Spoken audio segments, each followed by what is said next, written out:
Can everyone hear me? What? Yeah, I don't do microphones, amongst other things.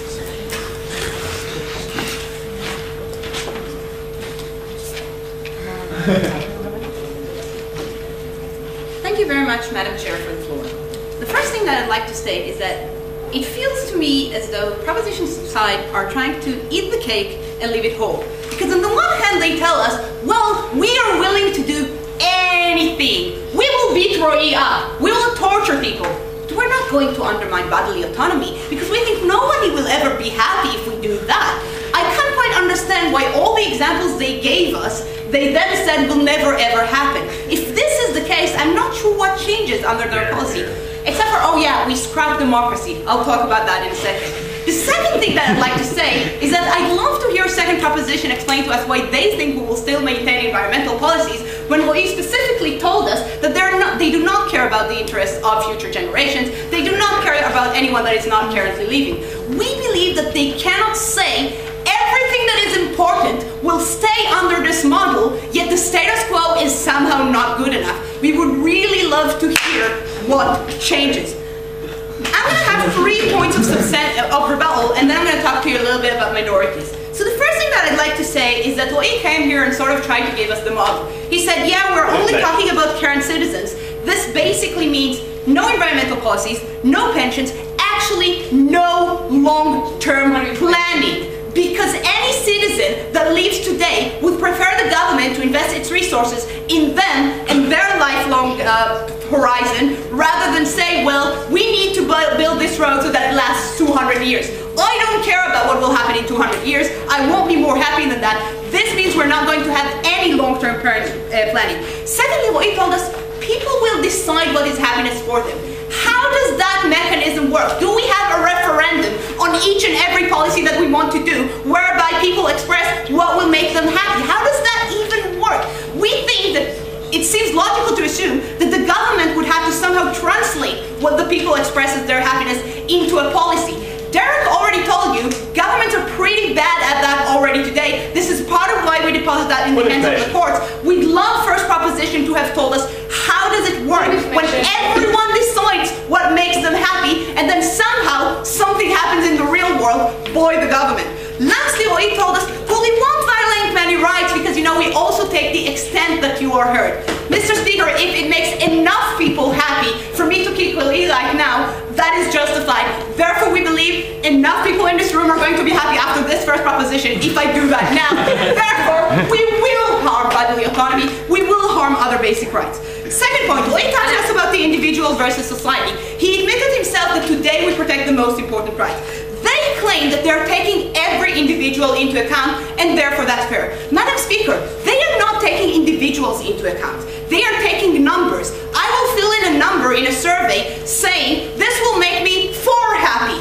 And all that I mean to the society as a whole is that number. They don't take into account who I am. This means that we are unable to protect the most vulnerable segments of our society. For example, handicapped people, for example, people with disabilities, people with mental problems, minorities. All those groups are not going to be taken more into account because they're more vulnerable and more prone for abuse. Because all that you matter is that number. We think they're not taking individuals into account. They're making an aggregate of numbers, and we think that that is bad in and of itself. What he told us, well, everyone will be happy because of it, because they will feel that everyone else does it.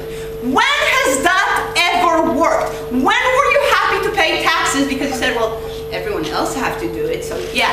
That doesn't make people happy, that doesn't make them feel more comfortable, and especially not when it violates your most basic rights.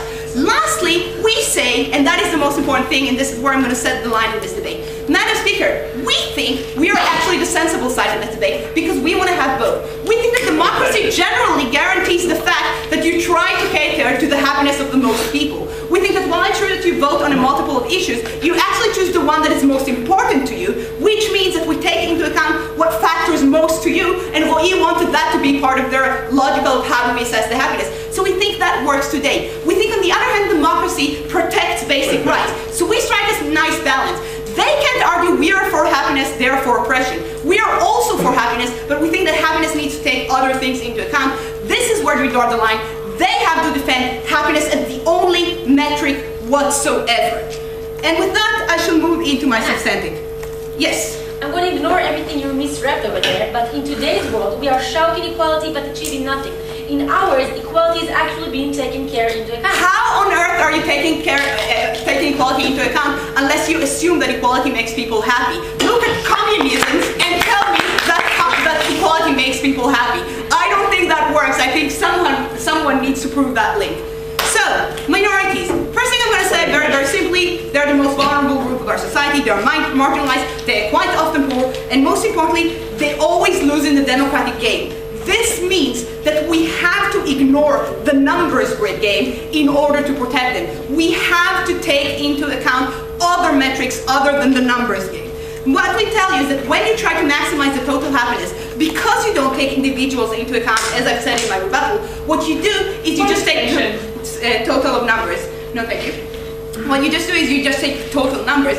This means that the interests of minority groups, and we're not just talking about cultural minorities, we're also talking, like I said, about handicapped people, about people with mental problems and things like that. What we tell you is that you're not going to be able to take their rights into account. What we tell you is that that would mean less protection of the rights. Kieran said, oh, we can still protect minorities because everyone is happy like that. But what we tell you is, again, they can't eat the cake and have it whole. What we tell you is that if the vast majority of society would rather the government invest money in the overall school system, then nobody's going to pay for a school in Arabic in London, because that just wouldn't justify under the metric of the most happiness for the whole of the society. What we tell you is that that would mean that we will get less resources allocated to them. So less mosques, less schools, less protection of languages. And what we tell you, Madam Speaker, is that will necessarily lead to the fact that they will lose their identity and they will lose their happiness. Now, they cared a lot about happiness, but only if you're part of the majority group.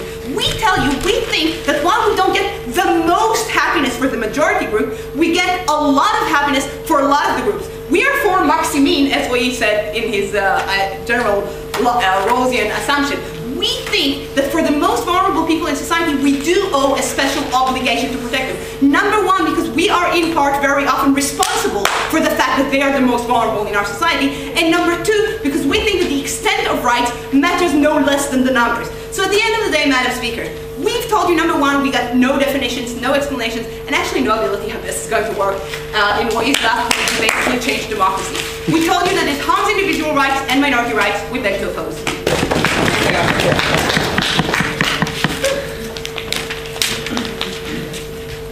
Thank you very much. Our speaker goes to the second half of this debate, and I'd like to put the member of government to open their case.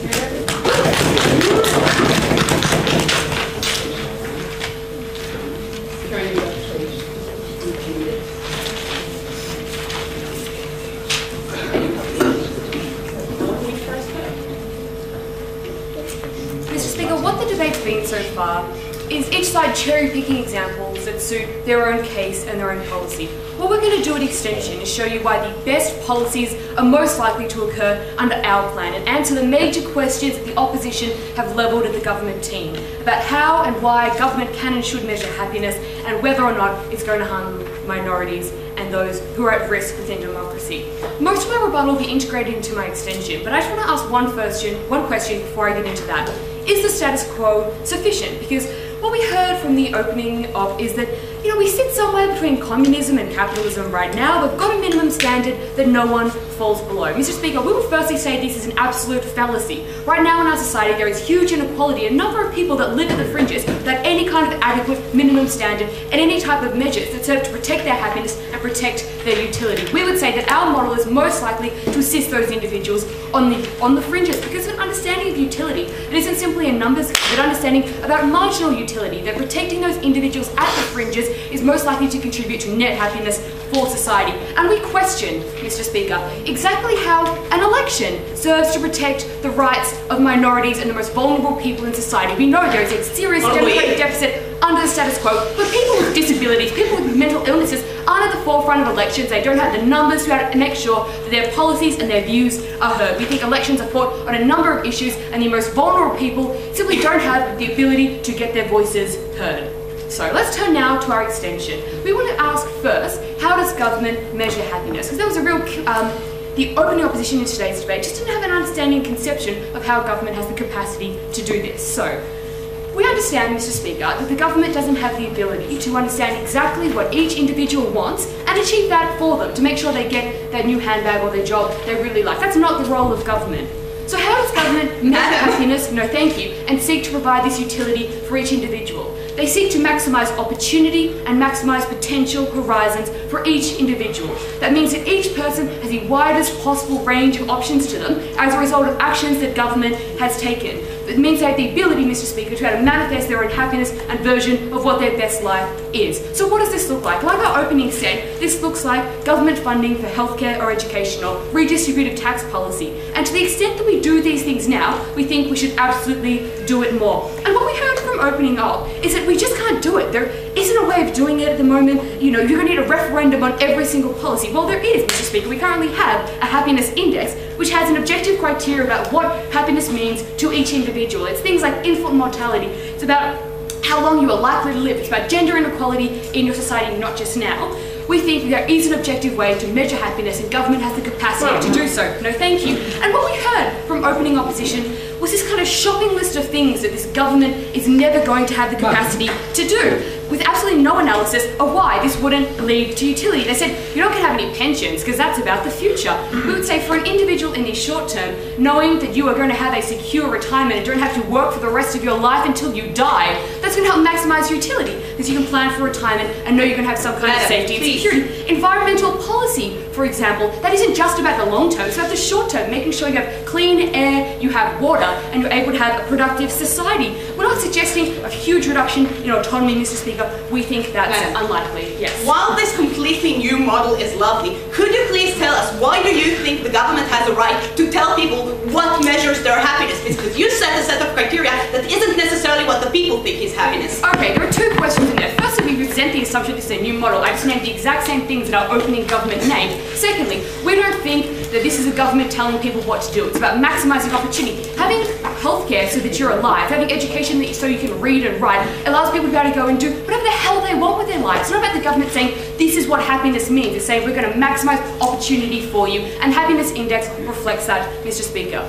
We would say fundamentally that what we have right now is better than anything that the opposition is presenting. And this is again part of our extension, new material about why we don't think we can rely on the status quo. We don't think it's good enough to rely on economic incentives because they're unlikely to take into account minorities, and they're unlikely to mean a government is going to act on the environment because that's not good economic policy. It's simply good short-term and long-term planning. Economic incentives aren't enough to make sure these happiness measures are going to be met because the opposition is wrong. Democracy isn't enough. We would say that government priorities can be skewed by all kinds of different power imbalances that exist under the status quo. These are things like the power of donors and lobbyists, like the fact that different politicians can be beholden to different groups in society, different races, different genders, core constituencies that absolutely skew democratic priorities away from happiness. We would say there is definitely an incentive for politicians to cater to their own interests and the interests of their party, which changes the calculation in terms of how they act and how they seek to make sure that people have enough net happiness.